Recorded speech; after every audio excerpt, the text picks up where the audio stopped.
자, 반갑습니다. 배동찬 교수의 맛있는 돈 이야기의 배동찬입니다. 자, 여러분 반갑습니다. 집값이 큰일 났죠.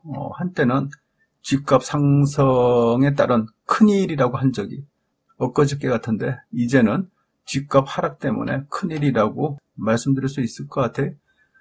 먼저 한국은행의 북이슈 노트 주택시장 리스크 평가에 의하면 주택 매매 거래량가, 매매 가격 및 소비 심리 지수가 2022년 올해 들어서 급격하게 떨어졌다고 분석을 했는데, 이는 집값을 올리는 상승 요인, 그렇죠? 집값을 형성하는 거는 집값을 올릴 수 있는 상승 요인과 집값을 떨어뜨리는 하락 요인들이 이제 마주치는 거겠죠. 따라서 집값을 올리는 요소가 많고 집값을 내리는 요소가 적다면 집값은 올라가고요. 집값을 올리는 상승 요인이 적고 집값을 내리는 하락 요인이 더 많을 경우는 집값은 떨어지겠죠.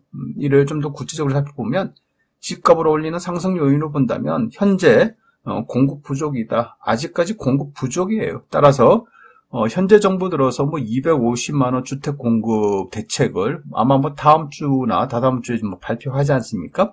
또한 보유세 인하, 그렇죠. 그동안 다주택자 입장에서 부담이 상당히 컸던 종합부동산세 부분이 좀 인하가 됐기 때문에 이 부분 집값을 상승으로 일으킬 가능성이 있는 요인이라고 이렇게 볼 수 있겠죠.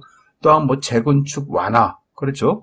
그래서 현재 정부 들어서 강남 재건축 완화, 1기 신도시 재건축 특별법 해가지고 집값이 또 들썩거린 적이 있었죠. 그래서 이러한 부분들이 현재 집값을 올리는 상승 요인이다라고 볼 수 있을 것 같고요.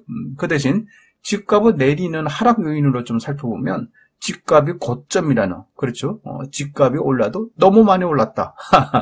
그래. 집값이 올라도 너무 많이 오른 부분은 사실이죠. 또한 금리 인상. 그래요. 지금 가장 무서운 게 금리 인상 아닙니까? 기준금리가 초급등함에 따라 대출금리 또한 급등하고 있다는 겁니다. 그러니 금리 인상에 대한 여파가 상당히 크다라고 말씀드릴 수 있겠죠. 여기다가 대출 규제, 그렇죠. 8월 달부터는 DSR이 또 강화돼서 또 시행이 되고 있으니까 요러한 부분들이 이제 집값을 내리는 하락 요인이라고 볼 수가 있겠죠. 아무튼 현재 시장을 놓고 본다면 집값을 올리는 상승 요인과 집값을 내리는 하락 요인 중에 상승 요인보다는 하락 요인들이 더 시장의 반응에 즉각적으로 나타나고 있다라고 이렇게 말씀드릴 수가 있겠죠.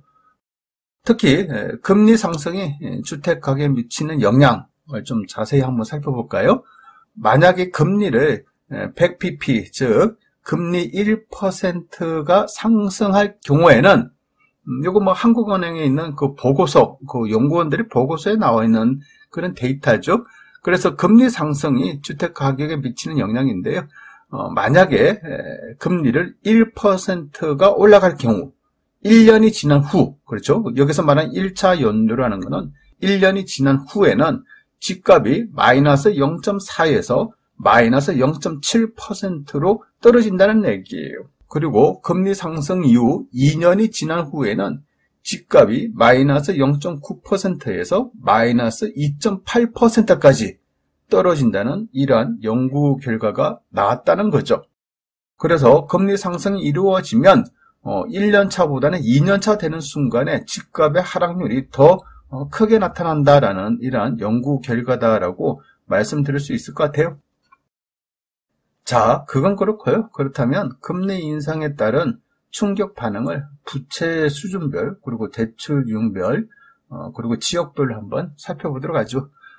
여기서 말하는 금리 상승의 충격 반응 분석을 한 거는 금리가 만약에 상승할 경우에 집값에 대한 충격도를 측정했다는 거죠. 이거는 통계 프로그램을 돌리게 되면 이러한 충격도에 대한 측정 결과가 나온다.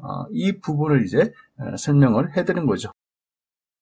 먼저 첫 번째 부채 수준별 주택 가격 충격 반응을 살펴보면 여기서 세로선이 보이죠. 0.5%, 0, 마이너스 0.5%, 마이너스 1% 등등. 이러한 세로선은 그냥 충격 반응 퍼센트를 의미하는 거고요. 밑에 가로선이 보이죠. 0, 4, 8, 12인데요.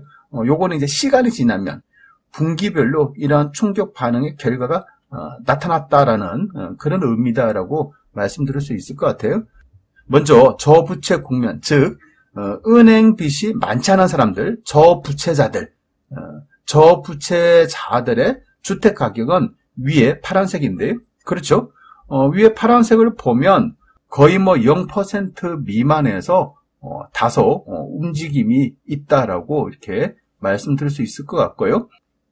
그러나 부채가 많은 사람들의 주택 가격은, 즉 여기서 말하는 빨간색 고부채에 있는 사람들의 주택 가격은 6분기 차 정도까지 하락하다가, 그렇죠? 금리 인상이 되면 서서히 하락하고 4분기는 지난 6분기 차까지 한 마이너스 0.5%로 이렇게 하락하다가 6분기 차가 지나가면 또다시 이제 반등한다는 거예요. 그래서 반등, 한 10분기 차까지 반등하다가 한 10분기 차 정도가 지나면 또다시 이제 하락한다. 그 대신 하락률이 더 커진다라는 이러한 통계 결과가 나왔다는 거죠. 어떻게 보면 이제 부채 수준별로 충격 반응 결과를 따지면 저부채에 있는 사람들은 충격이 그다지 크지가 않다. 하지만 고부채에 있는 사람들은 주택에 대한 반응, 충격이 크다라고 말씀드릴 수 있을 것 같아요. 그리고 두 번째, 대출 유형별 주택 가격 충격 반응을 한번 살펴보면요. 위에 파란색은 고정금리 대출자들이고요. 밑에 빨간색은 변동금리 대출자들이란 거죠. 그렇다면 역시 변동금리를 쓴 대출자들의 집값 충격 반응이 더 크다. 즉 고정대출을 쓴 사람보다 변동금리 대출을 쓴 사람의 집값 하락이 다소 더 높다라고, 더 크다라고 이렇게 말씀을 드릴 수 있을 것 같아요. 그리고 제일 중요한 세 번째, 지역별 하락 위험을 한번 살펴보면 4분기 이후로 세종시, 그래요. 세종시의 하락률이 가장 높게 나타나고 있다는 겁니다. 그래요. 이거 참 세종시 같은 경우는 지금도 집값 하락률이 좀 가장 높고, 그렇죠? 계속 집값이 지금 떨어지고 있는데, 이러한 한국은행의 연구원들의 이러한 통계 자료에 의해도 앞으로도 세종의 하락률이 가장 높게 나타나고 있다는 겁니다. 그리고 그 다음은 대전광역시, 그래요. 세종시의 여파인가요? 여파 때문인가요? 대전광역시 아파트 가격도 좀 하락률이 더 높을 것이다라는 이러한 연구 결과가 나왔다는 거죠. 자, 그 다음으로 본다면 경기도와 대구를 들 수가 있겠죠. 경기도 같은 경우에도 서울과 마찬가지로 엄청나게 올랐죠. GTX다. 그래요. 많이 오른 만큼 경기도 지역도 이제 하락 위험이 더 크다라고 설명할 수 있을 것 같고요. 대구광역시, 그래요. 대구광역시도 지방광역시 중에서 초창기에 많이 올랐지 않습니까? 많이 오른 만큼 또 이처럼 하락률이 증가되고 있다라고 말씀드릴 수 있을 것 같고요. 그리고 그 다음으로 본다면 인천과 부산, 전남이 뒤를 이어서 하락률이 좀 클 것이라고 보고 있고요.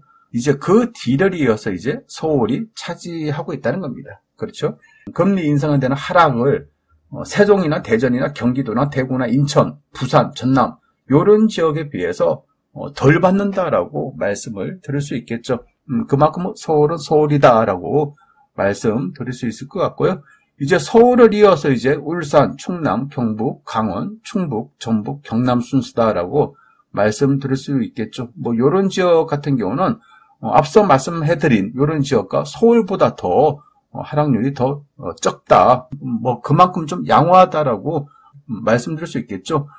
그런데 정말 좀 특이하게도 광주광역시와 제주는 4분기 이후 오히려 집값 하락이 아닌 집값 반등할 것이라는 통계 결과가 나왔다는 겁니다. 그래요. 이 부분은 정말 좀 특이하다라고 말씀드릴 수 있을 것 같아요. 아무튼 결론적으로 말씀드린다면 올해 계속 이어질 금리 인상으로 인하여 집값 하방에 대한 압력이 앞으로도 좀 강화될 것으로 보인다는 거죠. 물론 주택 가격은 금리 외에도 자금 조달, 그리고 돈, 그렇지 않습니까? 만약에 이제 매도인, 난 이렇게 싼 가격에 안 팔아라고 한다면 가격은 유지되는 거예요. 또한 주택의 수급 상황, 주택 수요와 공급에 따라서 또한 정부의 부동산 정책, 그래요. 이 와중에 올 하반기에 취득세 완화, 양도소득세 중과세 폐지 등등 이런 식으로 또 때려버리면 부동산의 심리가 그렇죠? 기대 심리가 또 어떻게 바뀔지는 아무도 모른다는 거죠. 따라서 부동산 가격은 오로지 금리 하나 때문에 무조건 떨어진다가 아니라 여러 가지 여건상, 즉 자금 조달, 주택에 대한 수요 공급 법칙, 부동산 정책, 기대 심리 등등 여러 가지 다양한 요인에 의해서 집값은 결정이 되는 것이므로 금리 인상이 무조건 주택 가격에 하방 압력을 가할 것이라는 것은 보기는 어렵겠지만은 현재로서 정부의 규제 완화 정책이라는 특별한 대책이 없는 경우에는 이런 분위기로 흘러갈 가능성이 많다라고 분석 결과가 이야기를 하고 있는 것 같아요. 이런 부분 여러분들 꼭 참고하시길 바랍니다. 이상까지 배동찬 교수의 맛있는 동원 이야기였습니다. 감사합니다.